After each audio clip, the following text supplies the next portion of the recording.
दसरा मेळाव्यात ठाकरे बंधू एकत्र येणार का याची सध्या बरीच चर्चा सुरू आहे। खासदार संजय राऊतांनी एक सूचक वक्तव्यही केलेले, त्यामुळे राज ठाकरेंना निमंत्रण दिलं जाणार का, राज ठाकरे शिवसेनेच्या मेळाव्याला येणार का या चर्चांना आता ऊत आलाय। दरम्यान दादर भागात मुंबईत राज ठाकरे आणि उद्धव ठाकरे यांचे बॅनर लावण्यात आलेले आहेत। तर याचाच आढावा घेतलाय आमचे प्रतिनिधी गोविंद तुपे यांनी।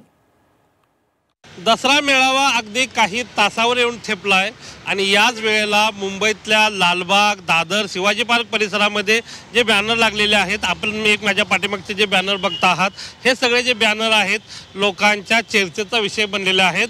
लालबाग परळ प्रतिष्ठानच्या वतीने हे बॅनर लावण्यात आल्याचं पाहायला मिळतं आहे आणि महत्त्वाचं म्हणजे या बॅनरवर शिवसेना उद्धव ठाकरे गटाचे नेते असतील, त्याचबरोबर मनसेचे नेते असतील, दोन्हीही पक्षाच्या प्रमुख नेत्यांसह इतर नेते सुद्धा या बॅनरवर पाहायला मिळत आहेत।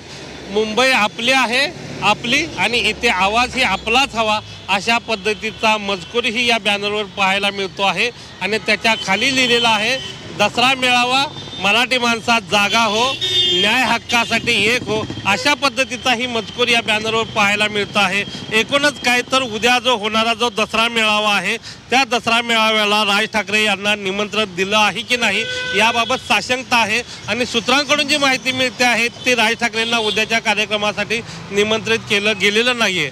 त्यामुळं असं जरी असलं तरी दोन्ही पक्षाच्या पदाधिकाऱ्यांमध्ये आणि कार्यकर्त्यांमध्ये शिवसेना असेल, मनसे असतील यांच्या युतीबाबत किंवा यांच्या एकत्र येण्याबाबत मात्र उत्साह असल्याचं या बॅनरवरून पाहायला मिळतंय। नरसिंगसह गोविंद तुपे, G24 तास, मुंबई।